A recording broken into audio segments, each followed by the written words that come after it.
lovely seeing you. You have a preference? No, I've been told by my team to sit here. Thank you. Thank you, Shoma. That was a lovely introduction.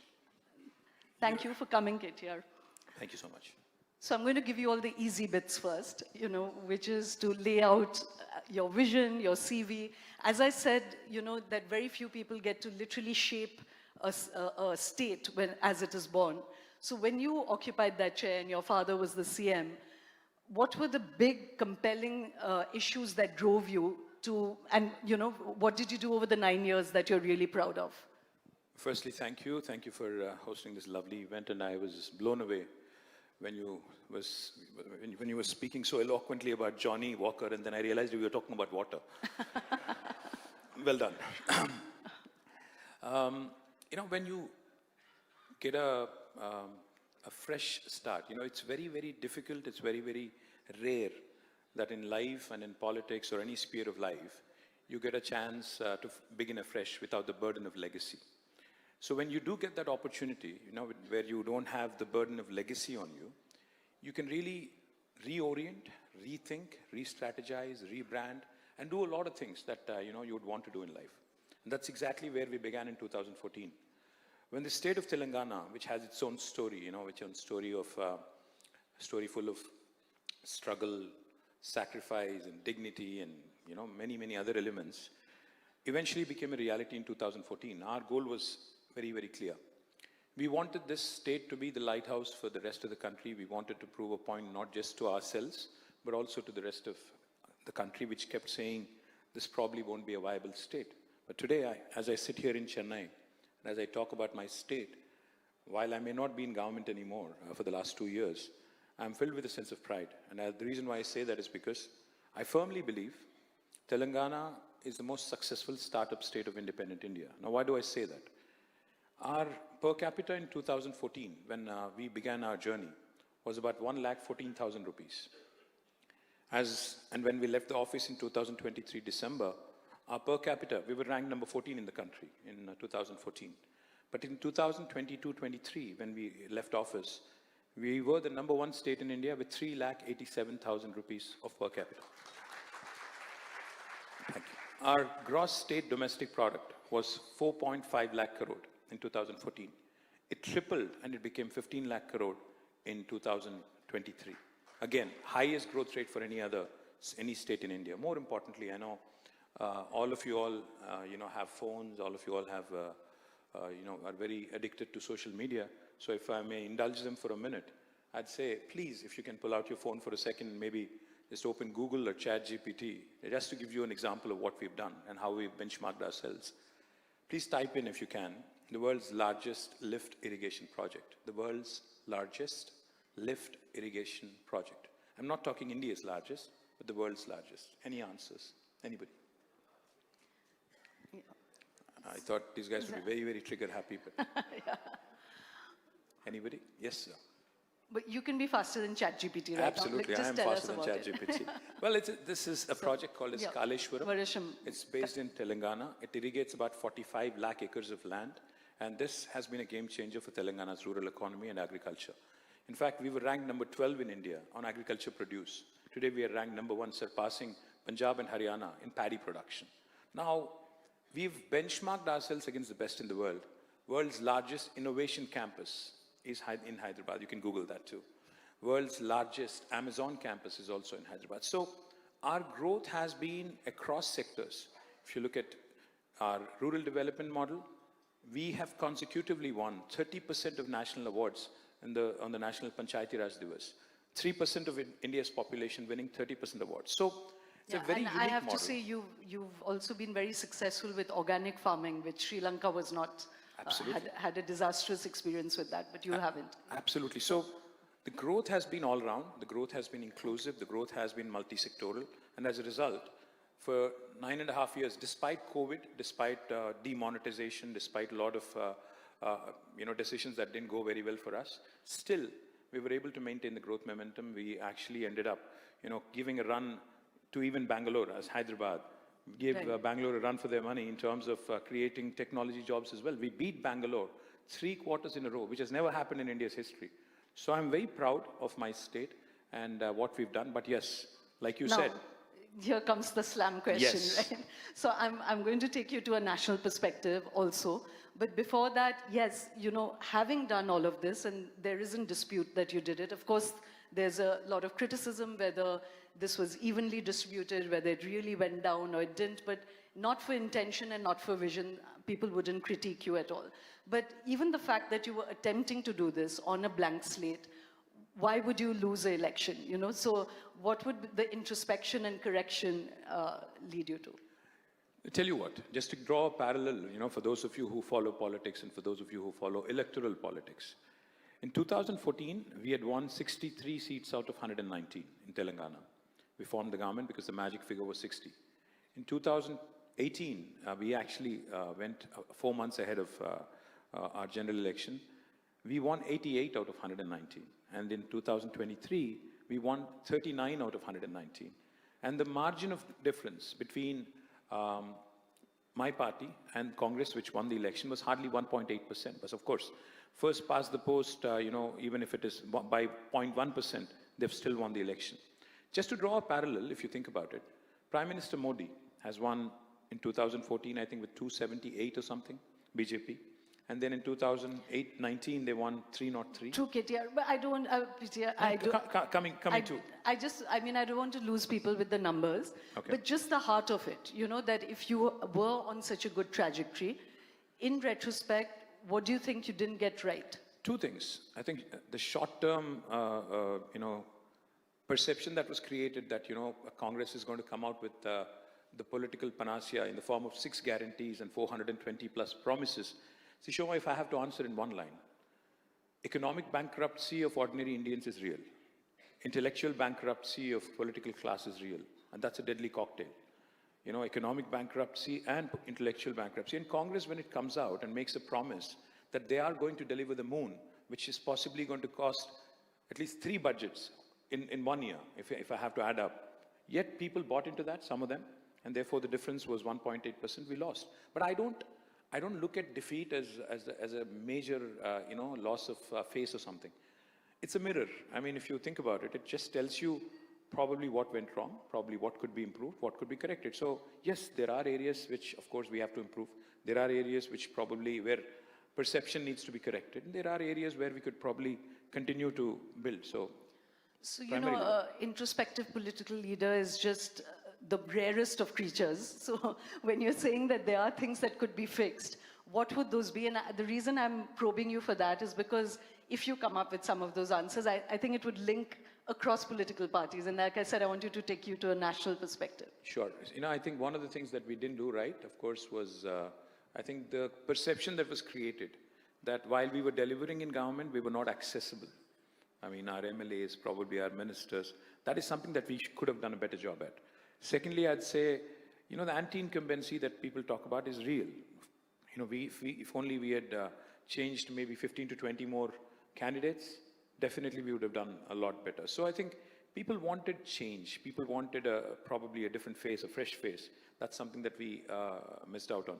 And third and most important, of course, after 10 years, they talk about 7-year itch, but unfortunately in governments, in politics, we run a 5-year cycle. So maybe there was a 10-year itch, which also triggered this little bit of a backlash. I'm going to park this question, but we'll come back to it then. That what do you think competitors like Mr. Modi,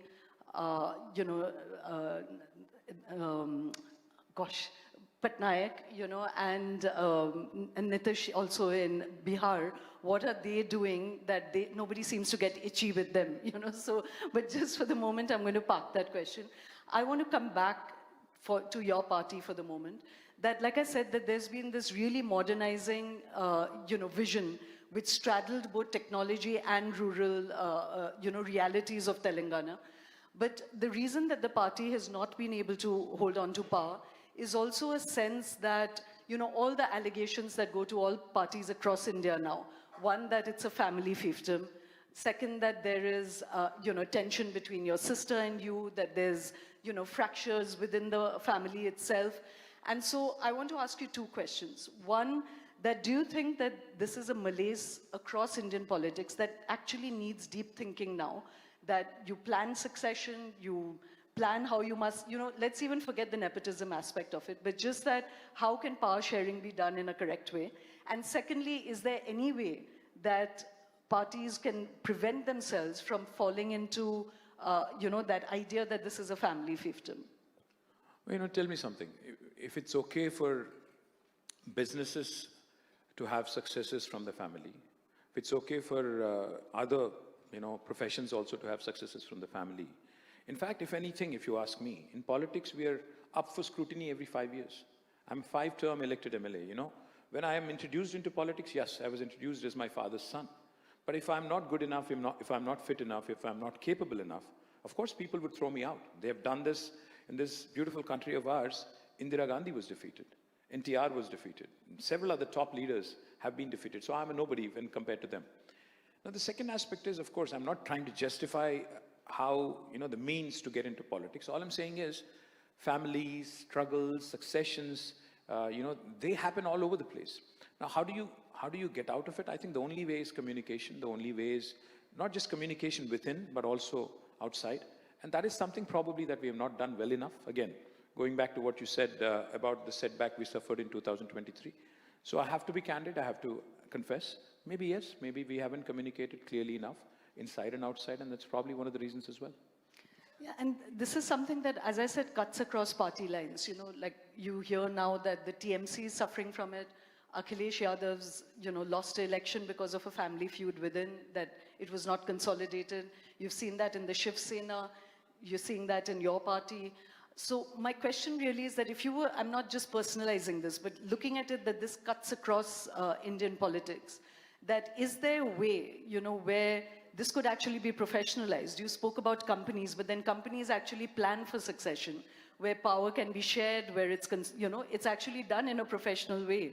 Do you think that there's any scope for that in Indian politics? Honestly, no. I don't think it is going to happen anytime soon. But yes, with lot of professionals that are coming in, especially with strategists like Prashant and others who have come to play a very, very important role in politics and also during our election cycle, there is hope, but I don't see it happening anytime soon because, essentially, end of the day, politics or any business does run from a unitary chain of command. And if the boss, the leader, is somebody who's, able to rally his troops and make sure that he also, is able to inspire confidence among people, only then it works. Otherwise, no matter how professionally you run. For example, if you take a look at two corporate entities, large infra companies. One is L&T, which is run by professionals. Another company is called Mega Engineering, based out of Hyderabad, which is almost, I think, second largest or first largest now. Mega is largely family driven. L&T is professional driven, but both are successful. So I don't think they're mutually exclusive. There are parties which are run by families, by leaders within probably a small coterie, have been successful. DMK is an example in Tamil Nadu, which has been, I think, in government or in opposition for the last 5 decades or more. And likewise, there are parties like others, which I can't name right away, which also have had a professional setup and have been doing well. So I don't think it's a, zero-sum game, end of the day. Okay, I'm going to come back to this because there are many things, but I'm not going to quite drop this topic because it's something that certainly the BJP is able to play up against all other parties, that one, that power goes through the bloodline, and secondly... BJP does it conveniently. When it suits them, they align with Shiv Sena, and they have no problems with their nepotist angle. When it suits them, they align with TDP. When it suits them, they align with anybody, JDS. When they'll align with anybody, and nepotism then goes for a toss. But when it doesn't suit them, of course, they'll play it up and they'll try and, drum up as much support in the media and elsewhere. So it's a very convenient posturing is what I would say. I agree, but the only thing I would say, and we're going to come to the BJP and certainly some of the big issues on which you are critical or which concerns everybody, but would you say that the one thing that they have managed to keep up is that they keep invigorating their cadres because new people are given a chance, So even in the more family-led parties, is it not possible to give a greater range of people really powerful positions? If you go back to even within the Congress, the Nehruvian era, they really had giants across the spectrum, So why is it that it's such a narrow chokehold where people begin to feel suffocated in the family parties? Tell me something. You think BJP is run professionally and people are given chances? I don't agree with that at all. In fact, if anything, other than Prime Minister Modi and Home Minister Amit Shah, I don't think anybody has any say in that party anymore. So how are they any different from any other political party in India? I don't think they're different at all. So firstly, I don't agree with the premise. And secondly, yes, I do see a great scope. I do see a great scope for specialists coming in. I do see a great scope for others coming in and also playing an important role. When you look at Tamil Nadu politics, my friend Tyaga, PTR, has done exceptionally well. He's not from the family of the, chief minister, but he's done exceptionally well here. Likewise, I'm sure there are many others who've done very well in various parties, including our party. So I don't see it as a broad generalization that BJP has done certain things very well, which others have not been able to. I think most parties are very, very similar if you look closely. Okay, so just one more persistent question on this is that, do you think that just handling even a feud within the family with better optics, with more accommodation, would make people feel reassured? Because there is this sense, even say with Rahul Gandhi, when he couldn't keep even his friends within the party, there's a sense that if you can't manage your own brood, then how can you manage a country and all the contrapuntal energies that come there, So again, in that mood for introspection, do you think that this entire thing could have been handled better? You know what? Every family in the world, no matter where they are, will have challenges. In fact, one of the toughest situations in life is to align expectations within a close group of friends or family. So yes, in retrospect, could things have been handled better? Of course, I would say yes. But is it something that I would be avoiding in future? I don't know, because you will continue to run into issues. You will have to manage. See, there are three challenges when it comes to expectations. Alignment of expectations of what you want versus what I can offer. Management of people. And more importantly, in politics, especially within a closed family or even a close group of people, management of resources. Now, this is what leads to a lot of discontent. This is what leads to a lot of unfortunate situations. I would say, yes, in retrospect, things could have been done better, but that's how life is. You have to take what you served.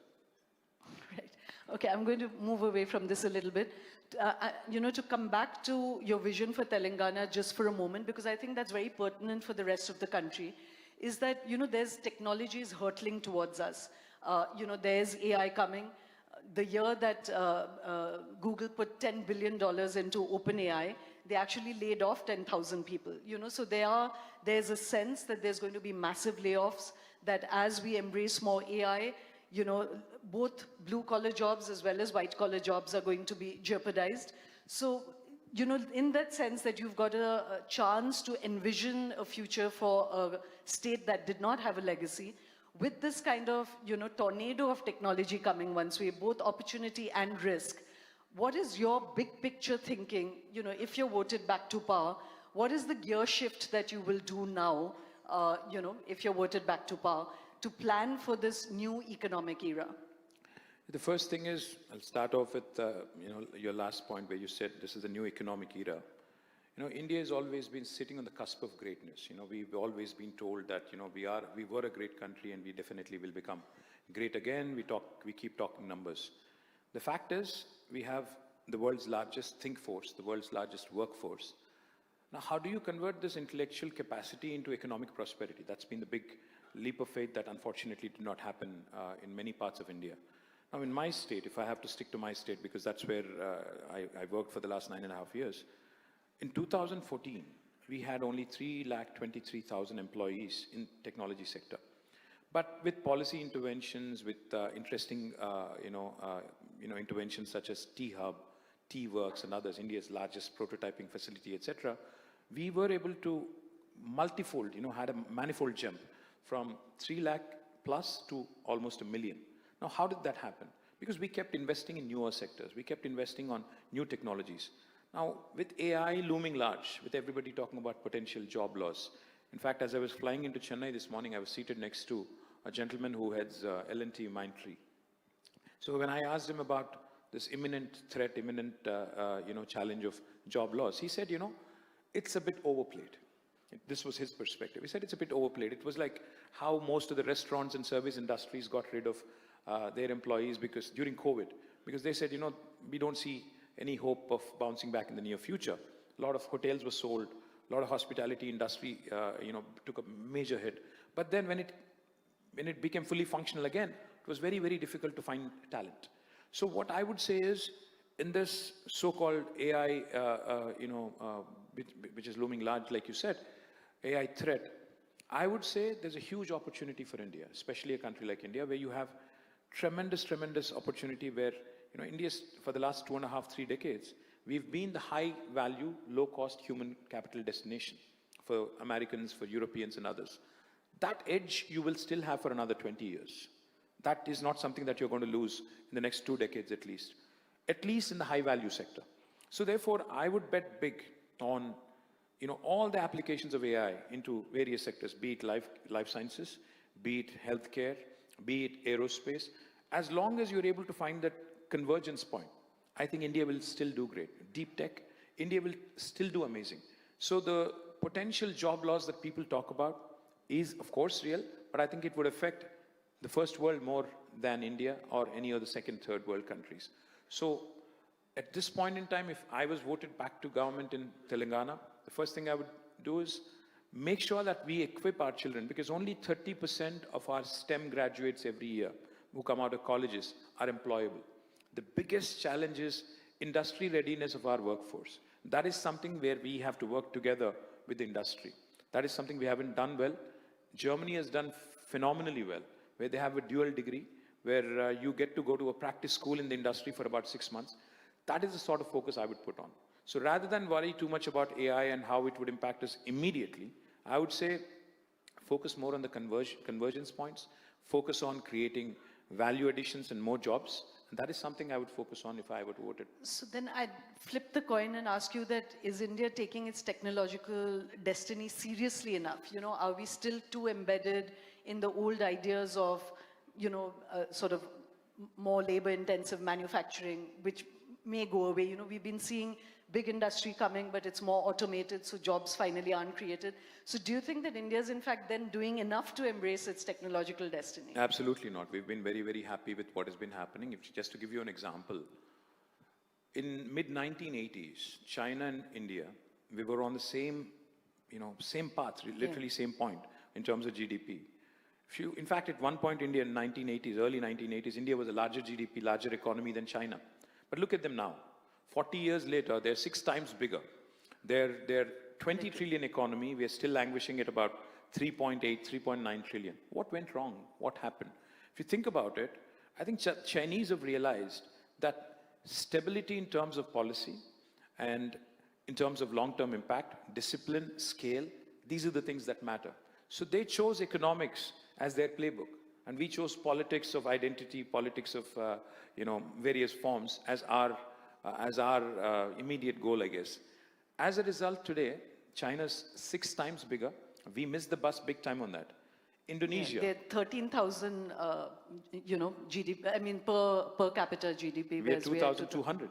And the US is 86,000. So point is, even Indonesia, Vietnam have figured this out. Even they have become, new age, modern countries which look at manufacturing and scale. Unfortunately, India has not been doing that, despite good slogans, Make in India, Digital India, etc. So therefore, we are definitely not doing enough. We're definitely not doing justice to our potential. There is so many things I can tell you that need to be corrected. But one thing I will say, imagine if one state, Telangana, can become, within 9.5 years, the state with the highest per capita. Prime Minister keeps talking about double engine. I don't think double engine would work. You need 28 states, 28 engines revved up, 28 engines doing really well, 28 engines powering off in a big way, to be able to, and play to their strengths, of course. Tamil Nadu is a coastal state, has a huge coastline. How do you leverage that? Telangana is landlocked. How do you leverage the opportunities there? Madhya Pradesh has other potential. So if 28 engines are working simultaneously, then you would actually get to that 2047 point where you would probably be a first world or a second world country at least. So unless that happens, unless we're stuck on the double engine mode, I don't think things are going to change. And like you famously said that, and right now coming from Delhi, I can tell you the double engine feels like a failed engine. No, it's a in Delhi you have 4 engines, by the way, in case you forgot. You have the Lieutenant Governor, you have Delhi government, you have the municipal corporation, you have the union government. all powered by one party, yet air quality is terrible. So you figure. Yeah. I mean, I have to say, you know, not only double engine, but the Prime Minister right now saying "Mausam ka maza lijiye" was really salt on very, very deep wound, you know. So that doesn't feel good. And like you famously said, and I'm going to take you there to some of the Now more... I know why you do these shows more in Chennai and less in... No, and like you said, double engine is sometimes jumla, sometimes hamla. So, you know, I'm going to give you a chance to air all those salty things as well. But just one more before that is that, you know, I want to talk about the North-South divide, again, the state of the opposition, all of those things, the language wars that, you know, are playing themselves out across the country. But you've been very, very visionary, KTR, about focusing on systems being really important. And I want to ask you two questions. One is that, you know, you just said parties have to be kind of unitary leadership. And it's in India, we are actually becoming presidential more than parliamentary. So is there a kind of tension between creating a system that will last, or is it necessarily personality-based? You know, you were just saying when we were having tea that Hyderabad and the GDP of Telangana is already dipping.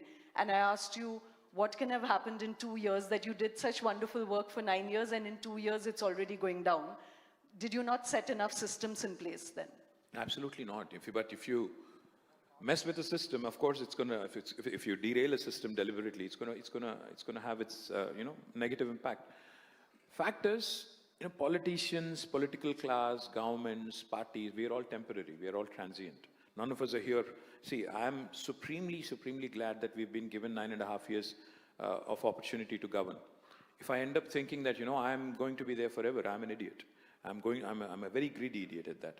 So therefore, today, if you ask me what should have been done and what has been done, I would say, I think one of the things we've done brilliantly, we have put institutions above individuals. We've created institutions that will outlast individuals. We have created processes that will outlive people. So, for instance, just to again, when we talk disruption, a lot of people think disruption can only happen in the tech world. No, disruption can even happen in governance, disruption can even happen in platforms like this. So therefore, in Telangana, we came out with some policy disruptions, just as an example. Any of the industrialists here who have a business in Telangana would know that we promise all clearances in 15 days. But this is by statute. And if you don't deliver on the 15-day window, on the 16th day, it's a deemed approval. The same bureaucrat who's been a status quoist for the last 7 decades, for him, the paradigm is basically flipped on its head because of this new legislation that came in. If you don't deliver on the 15-day window, on the 16th day, the same bureaucrat can be fined a penalty of rupees 1,000 per day. Now, that is a true systemic disruption that has really changed Telangana's landscape in terms of industrialization. Likewise, we have created many such institutions, we have created many such systems, but of course, any system, any book, any constitution even, is only as good as the person holding it or as good as the person running the country or the state. Can you make a negative impact using the same system? Of course, yes, and that's what is seen in Telangana today. So therefore, I would humbly say that maybe freezing, maybe not allowing the political class to tamper with, not allowing them to poke their nose where it doesn't belong, is something that Indians have to impress upon our lawmakers, impress upon our governments. Like Thomas Paine very, very famously said, Shoma, every patriot's primary responsibility, primary duty, and primary allegiance to the country is to save his country from its government. That is something we all need to agree on, be it the state government here or the central government there. We cannot allow them to mess with it. And that is something I am truly, truly offended by as to what Congress is doing in Telangana. You're giving a very easy segue actually to the next session. Not that we are stopping now, but that, Arvind and Devesh's thesis is that they've taken a Hippocratic oath that do no harm, even if you don't know how to do some good, do no harm to the economic and political system. But let me now come to the state of the opposition. We're going to have a series of very important elections in Bengal, in Tamil Nadu, there's this... Kerala. Yes, and there's this whole sense that the BJP is really a juggernaut that cannot be beaten. Let's, for a moment, not critique them. I will allow you that. But what is going on with the opposition? Why is the opposition in a state in India where they just can't seem to not only not do good, but also do harm at the same time, you know? Why is it that the Mahagathbandhan doesn't hang together? Why is India become just an acronym, you know? Why are you not making common cause? Even in Parliament right now, there's been all of this discussion about the SIR and the electoral rolls, but the opposition is not even agreed on whether this is a big enough issue to take on the government on or not. What do you think is the biggest problem facing all of you who are in opposition right now? Well, you know, I can't speak as a representative of the opposition because, you know, the fundamental thing with us is we can't sit together and we can't talk together. See, for instance, the lack of unity is the biggest challenge. For instance, I'm fighting Congress in my state and BJP in my state. And then when it comes to union politics or politics in Delhi, we are asked to pick sides. We are asked to pick, you know, whether you want to battle Congress or BJP. Now, my point is, if I'm fighting Congress in the state and BJP in Delhi, I'm still opposition, effectively. But what went wrong, if you ask me, like you said, you know, with respect to BJP and the opposition, I'd say Congress is the largest party today in the opposition. They've failed to enthuse people, they've failed to modernize, they've failed to organize, then they've failed to present a credible alternative nationally. That's beyond doubt. And that is why BJP is getting away without any serious scrutiny. BJP is able to, you know, win election after election because the biggest asset of Prime Minister Modi, if you ask me, is Mr. Rahul Gandhi himself. That is the reality. You can see. So the point is, unless Congress wakes up from its deep slumber, modernizes, organizes itself, and presents itself in a form that people are able to appreciate, not much is going to change. Yes, there will be regional forces, like Mr. Stalin here or the AIA, DMK, who are able to hold off Congress and BJP in their state in Tamil Nadu. And I really salute the people of Tamil Nadu for basically challenging the central overreach, if you ask me, you know, from both central parties. Be it West Bengal, where Didi has shown that, you know, she's able to hold off BJP. Even in Telangana, we were able to hold off BJP and Congress for 10 years and we lost by a whisker in the last election. So it is the strong regional parties that have been able to hold off, including Kejriwal, who's won 3 terms on the trot. The biggest letdown for this country right now, since 1996 or post that, has been the Congress party, without a question. Because they're the ones who have not been able to build a coalition. They're the ones who don't seem to get off their high horse, cannot seem to understand that their days... See, look at Bihar. What went wrong? See, in Bihar, Congress is a fringe party.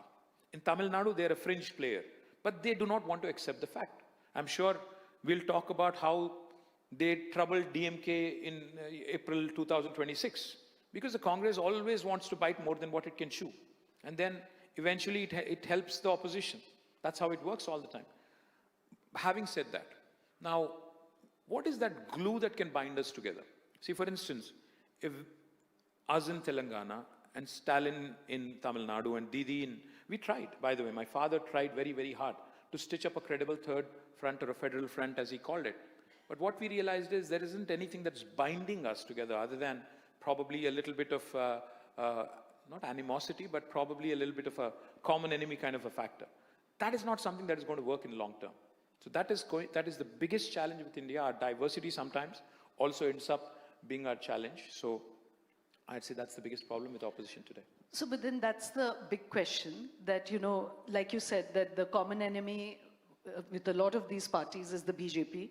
And I'll ask you to enumerate what about them makes them an enemy.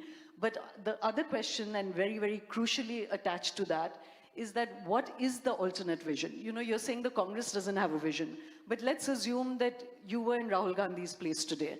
What is it that you would do which actually presents an alternative vision for India, economically, you know, imaginatively, politically, that is radically different from what the BJP is doing? See, caste is not the answer to the religion, you know, vertical that BJP has latched onto. Unfortunately, Rahul Gandhi has been advised by his advisors, I guess, that, you know, to beat BJP at its own game, which basically is polarization in the name of religion, you have to latch onto caste. And that's why he keeps talking about caste censors and how jitna abadi, utna haq, etc., etc. Somehow it has gotten into his system that this is the answer. That's not. See, like I said, Prime Minister Nehru, the first Prime Minister of India, today is remembered for building institutions like IITs and IIMs. Tell me one institution that Congress has built post Prime Minister Nehru's era. I mean, there are a few which Indira Gandhi has done, but beyond that, I don't see much happening. What is the vision of Rahul Gandhi for this country till 2047? He's probably 53, 54 now. Other than sense of entitlement, I don't see much coming from Rahul Gandhi ever. See, again, don't get me wrong when I say this. What would I do? I would focus on creating more economic clusters in India. Today, if you look at India as a country, we have about 10 or 12 economic engines that are driving the prosperity in this country. Hyderabad, Chennai, Bangalore, and of course other metros, Bombay, Delhi, and Kolkata, and many others, Ahmedabad, etc. Have we ever seen Rahul Gandhi present a vision of how this economic prosperity can be converted into jobs, how these economic clusters can focus each of them on a separate sector, and how our institutions, the world-class institutions that we do have, the IITs, the IIMs, and even the universities, how we can scale them up and really convert this knowledge into prosperity, the young think force which has global aspirations today. I don't see Rahul Gandhi talking about startups. I don't see him talking about innovation. I don't see him talking about world-class universities and pumping more money into research and development. This is what I would start talking about. Will it win me elections? I don't know at this point in time, honestly, again. But end of the day though, as long as you get to play a role in politics, you know, being in public service, public life itself is a huge privilege, Shoma, be it in opposition or be it in government. When in power, you deliver. When in opposition, you listen. So therefore, I think both responsibilities you have to accept with humility, and you have to continue to build the narrative, continue to build the momentum. Given an opportunity, I would recreate, one straight answer. I would recreate what we have done in Telangana in 9.5 years across India. That's what I would do, and that would be the magic pill if you ask me. You know, that's a very interesting answer, and I actually want to push you further on that. So you said on an economic vision, you know, but the Congress has also not been able to revitalize its imaginative or the big picture story, which is, you know, in any way, there are enough people who perhaps don't like the BJP vision. I don't think even the Congress is talking so much about themselves as much as we are talking about them. But you just place them as the nodal, you know, I was trying to bring you... Unfortunate, but that's the reality. You know, they are this albatross which keeps hanging around India's opposition's neck. We can't seem to get rid of them. But at the same time, they have become an unfortunate indispensability for this country. And I think, if you ask me, state after state, if Congress is thrown out, I think that would offer a lot of strong regional forces which will truly come in onto their own and start offering credible alternative to BJP. So then let me ask you, how do you see the future of India panning out? You know, that do you see the BJP running all the way down to the south? Or do you see more federal forces coming up, like you're saying? Do you see the Congress atrophying? Now that you're having a chance to listen and to reflect, what do you see going forward? I don't think BJP is going to be able to make a huge inroad into South. While they've had their opportunity in Karnataka, they've lost it. I don't see them bouncing back in the South, at least. You know, I think we have a lot of political parties which are extremely aligned and extremely hands-on with respect to local aspirations and local demands in the South. Be it, the Dravidian parties in Tamil Nadu, or be it us in Telangana. In Andhra, we have YSRCP and TDP and Janasena. So likewise, in Karnataka also we have regional parties. So therefore, in South, I don't see a great deal happening for BJP. But I do sense a certain element of despondency that's also creeping in the BJP system as well, because they've just lost 37 parliament seats in Uttar Pradesh. That must have given them a scare. They must be worried. So they will start looking at newer areas, Bengal, Tamil Nadu, which are all going up for elections next year. So what I do hope, in 2024, people of India gave BJP a scare.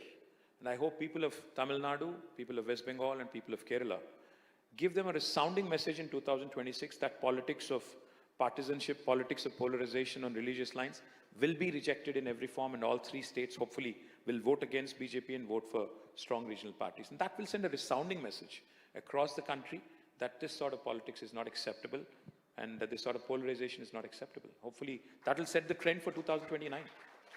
So, let's not say that.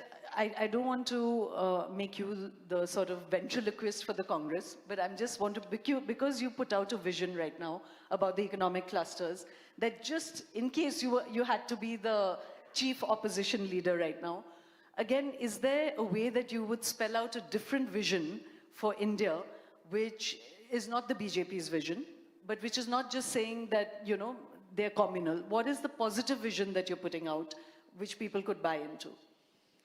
Like I said, fundamentally, we've been told forever that, we were a great nation, we have great potential. Unfortunately, if we don't translate that potential into reality, if we don't translate that, great opportunity into reality, we're doing grave injustice, not just to ourselves, but future generations as well. So the one thing I would do differently, if given an opportunity as chief opposition, there is 70,000 TMCs of water in India today, running across our rivers, in the Gangetic Plains, in Yamuna, in Kaveri, in Krishna, Godavari.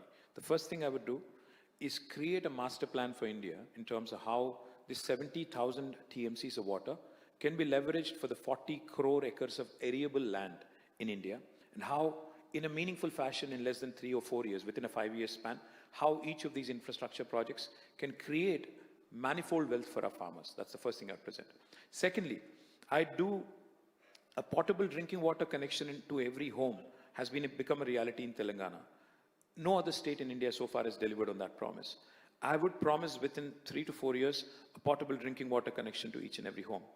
Our urban agglomerations, such as Chennai and Hyderabad, have the humongous potential to create economic prosperity for millions and millions of people. I would invest heavily in public transportation, public health, public education, and create an agenda, basically, which will not only add infrastructure, but also create great deal of, economic prosperity and millions of jobs. Lastly, I would say, that famous John F. Kennedy saying, which goes, a lot of people think America has great infrastructure because it has good, it is rich. But it's in fact the exact opposite. America is rich because it has great infrastructure. There is no substitutes. Today, just to give you an example, Shoma, Canadian Pension Fund is investing heavily in India. The Life Insurance Corporation of India has almost, my friend Tyaga was here somewhere, I think has more than 50 lakh crores of deposits sitting somewhere in the bank. Canadian Pension Fund is being invested into infrastructure, public transport, metros, etc. in India. But Indian pensioners' money is laying eggs in our banks here. Why are we not able to judiciously use what is at our disposal? Not only our pension funds, but several other humongous assets which are heavily under-leveraged. India needs bold, future-ready, progressive politics of development. Development has to become a policy, not an election season politics. So if you were to ask me, I would lay out my agriculture agenda, my energy agenda, my urban agenda, my rural agenda, and probably go to each and every sector, hold town halls in each and every large metro, small metro, and probably try and deliver as much as I can in terms of premise and promise. Thank you so much.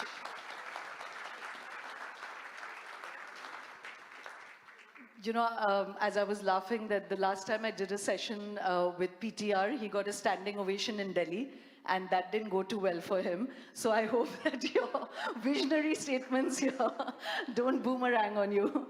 But no, I hope he wins back. People like him, honestly, people like him are a must in Indian politics. People like him should win back.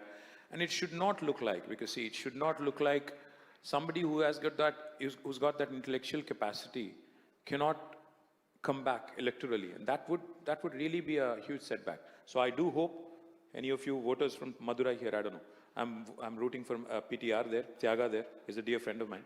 So I do hope he'll win back and come back. Yeah. Yes. Just because we have you here, we're, like you said, people say that they don't like political leaders and they don't like politicians, but I'm not one of those. Actually, I think it's the toughest job on the planet. And I want to ask you for a personal sort of insight that, what is the most difficult thing about being a political leader? Can I be blunt? I'm sure we're being recorded, and I'm sure this is going to go out social media and I'll be trolled heavily. Biggest challenge, unfortunately, in India is to put up with our mediocre bureaucracy. They're extremely status quoist, they're resistant to change, and they live and thrive in ambivalence and ambiguity. And to change them, biggest challenge. The problem is ever since License Raj, for those of you who remember License Raj, they're used to sitting in ivory towers, our bureaucrats, and people going and begging and pleading with them. Now, if you tell them to work differently and change differently and start thinking differently, they're heavily resistant. And the biggest challenge is they look at us politicians who are elected as people who are only elected for 5 years.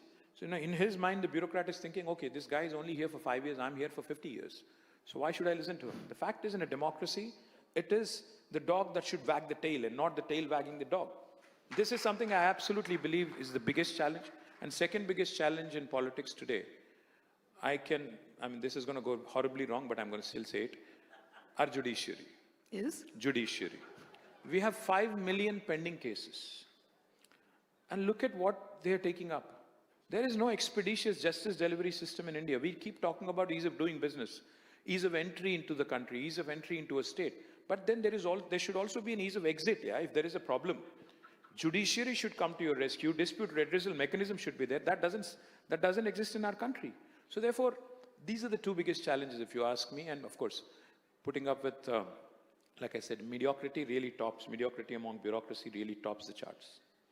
So just one last, I would say almost hard question, is that another political leader once told me that for him, the most difficult thing was that he said, once you're in the seat of power, you're surrounded by so many sort of rent seekers that they almost make it natural for you to be corrupt, that it's just not possible. Like you almost lose your perspective and your radar on what is corrupt and what is not. So have you found it difficult to keep your radar on what is political corruption, what is personal corruption? And sadly, you spoke of the Kaleshwaram dam as a point of pride. You asked everyone to Google it. But there's CBI cases against your party and you and your father over that very particular dam on corruption, So again, both at a philosophical level and on this particular case. No, I'll probably start with the Kaleshwaram one first, We'll talk philosophy later. See, I'll tell you what. The funniest part is this. So this project, Kaleshwaram, like I said, is a project which irrigates 45 lakh acres. We completed it in 4 years, a record breakneck speed. Every project in India takes decades. We completed it in 4 years, in and out. Now, Congress party comes in, including the big man, Rahul Gandhi himself, comes in and starts accusing us of a 1 lakh crore scam. The entire amount of money that was spent on building this project was 92,000 crores. But Rahul Gandhi comes in and sets the narrative that this is a 1 lakh crore scam. I know that he's poor at many things, but I did not think math was one of them. Now, the problem is, somehow the narrative sticks. In India, the thing is, when you're accused, see, in all fairness to them, the BJP brought them down by saying the telecom scam was a 1 lakh crore scam. And Kapil Sibal said it was a zero crore scam, so that stayed in their minds as a good political weapon. Shom, all I would say is, end of the day, we're all, Indians. We love our country. We may not love government of India, but we love our country. We love India. But when we have within India, when we have people like Rahul Gandhi, who's supposed to be, or who's a wannabe prime minister, who belongs to this family which has had 4 prime ministers in the country, before he speaks, he should double check, he should cross check, and he should be a leader, not a reader. He can't read scripts. Somebody gives him a script, he reads out. That's irritating, firstly.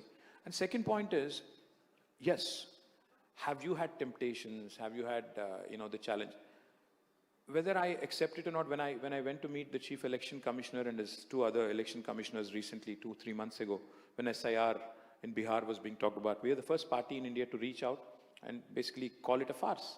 So when I went to him, and this was a closed door meeting, I did tell him, I said, not a single MLA, not a single MP in this country is elected within the mandatory expenditure limit that you have set. Do you know that?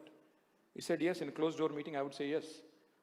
The fact is, any political party which is going in for an election has to spend money. The limits today, as prescribed by Election Commission of India, are unrealistic. I would not say more than that, otherwise cases would be filed on me tomorrow. So it is a fundamental reality in India. Like I said, economic bankruptcy of our people, intellectual bankruptcy of political class is a reality. It's a deadly cocktail. Am I above it? No. certainly not. I am one among them. We are riding a tiger. Unfortunately, it's a We are? vicious cycle. We are riding a tiger. Riding a tiger. Riding a tiger because, it's a vicious cycle. For a politician, who's out of government, out of power, the fundamental objective is to come back, to crawl back. Now, how do I do that? Come out with ridiculous allegations like 1 lakh crore on a 92,000 crore project. So, am I above the pettiness of what politics has become? Not really. But at the end of the day, though, I think if you ask me, am I still willing to work with Congress or BJP on larger national issues or state issues? Of course, yes. So I think we have to start drawing lines. We have to start understanding the realities of politics. Have I been above and beyond the temptations of being in power? No, I will be honest. So therefore, yes, we have run elections. That's the way BJP and Congress has been running it, just the way DMK, Anna DMK has been running it, like any other political party in India. And I will not say that I'm running a mutt, sannyas ashram or something. We are running a political party and we have to be aligned with realities. We have certainly not been above any other party in terms of what happens in elections. But I can tell you with great deal of confidence and authority that we've been able to make an indelible impression, a very emphatic impression on my state. And it is now the Congress which is running the show, and I hope they continue to do the good work. That's all I hope. Well, thank you very much, KTR. That was a very big and honest admission to make, but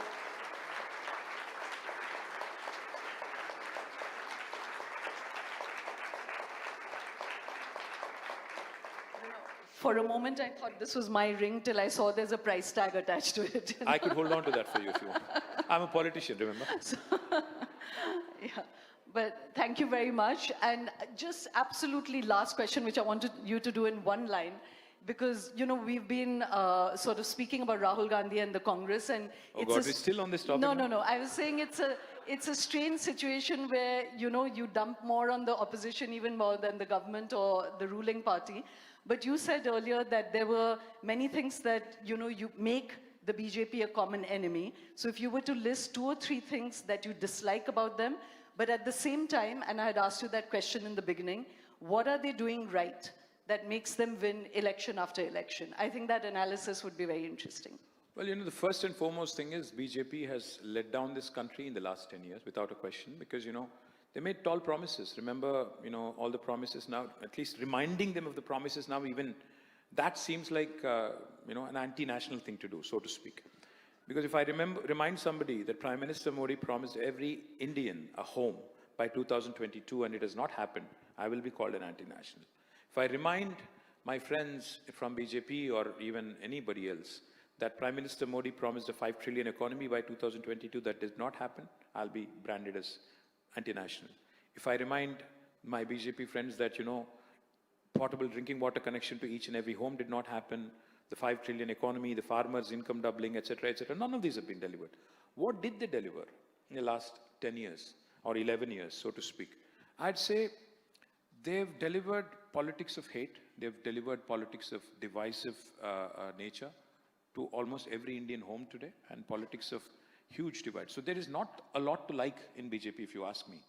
Unfortunately, what works for them is one simple thing. They've mastered the art of polarizing and setting the narrative. And unfortunately, we as opposition have not been able to counter it productively and effectively. That is a hard fact. They've really mastered the art of polarization. Us versus them is a narrative that they drive brilliantly, and they're relentless, just like you, persistent. And that is something, Wow. This is the first time I've been presented as a parallel to the BJP. No, you. I wish. No, I'm saying they're as relentless, as persistent, and I'll tell you what I admire in them, though. There are a lot of things I don't like in them. They won Gujarat election. They won the Uttar Pradesh election. The very next day, they're out in a rally in Gujarat. They're relentless. I saw Chief Minister of Delhi, Rekha Gupta, leading a campaign rally for a by-election in Delhi municipality. Now you have a Chief Minister campaigning for a municipal corporation by-poll for a single division. That is unheard of. So these are the things that make BJP. You like them, hate them, they're relentless, they're always at you. They're constantly trying to up their game, and that is something we all can take draw inspiration from and take a few leaves. In all fairness, yes, their endeavor is incredible, but I also want to say that if there was another, sort of ally of the BJP on stage, they would have trotted out a lot of numbers as well I on don't what think they've done and not No, done. no, So they I will just tell want to you. put that They on will tell stage. you only three things. They'll talk about Pakistan, they'll talk about Bangladesh, they'll talk about Hindus and Muslims. Beyond that it is beyond their comprehension. Trust me when I say this. Okay.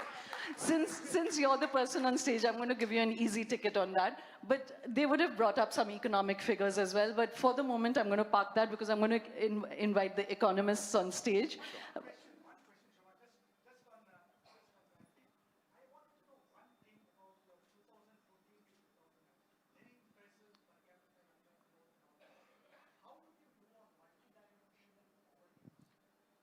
We did phenomenally well, sir.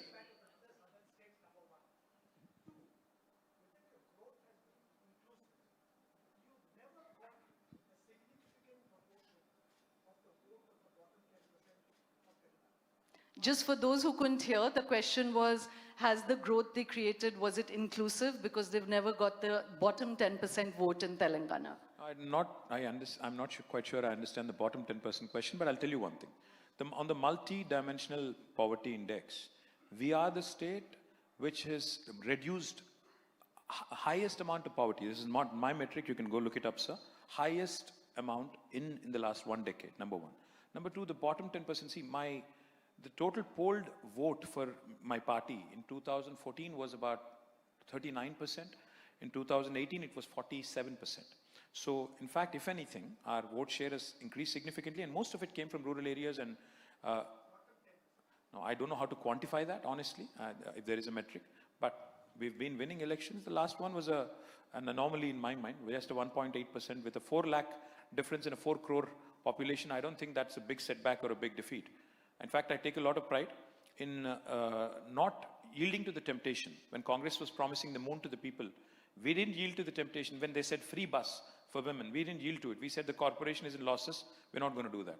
So had we done a few of those, maybe we could have also won elections. You know, when Prime Minister Modi says freebie culture is bad, I honestly really thought at one point maybe he's serious. But when I saw in Bihar, he gave 1.2 crore women 10,000 rupees right before the election. And he's won the election. 71% of the women. Would you call that bottom 10% coming out and voting? I don't know. But the point, sir, is the point. Sorry, sir. I'm going to have to stop this because we're on to our next session. But Cheers. KTR, thank you very much for being much. such a collaborative partner. Thank you so much. Really appreciate it.